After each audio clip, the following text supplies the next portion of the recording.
أهلا بكم في فيديو من سلسلة أفلام الزمن الجميل.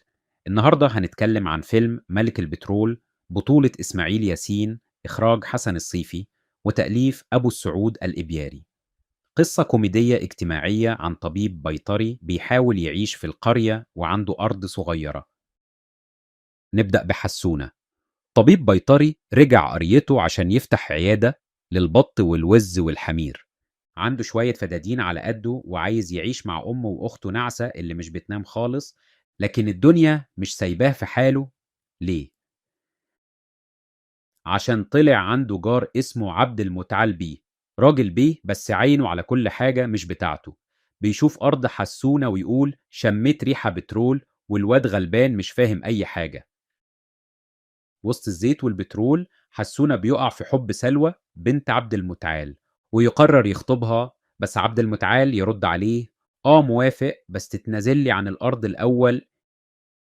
بعد ما الأرض اتنقلت لاسم عبد المتعال بدأ يحفر ويفحت ويفحت، وبيستدعي مهندس بترول، والمهندس قال له مفيش ولا نقطة، دي أرض فاضية يا باشا. طبعا عبد المتعال اتجنن وقرر يزوج سلوى لابن أخوه التيس، قصدي تيسير. في ليلة الفرح سلوى تعمل خطة مجنونة، تبدل الفستان مع الشغالة سعدية وتهرب لحسونة في السر. وهنا يبدأ المطاردة. حسونة وسلوى على الحمار، وراهم رجالة عبد المتعال. وفي عز الهروب بيطلع إن الأرض فيها بترول بجد.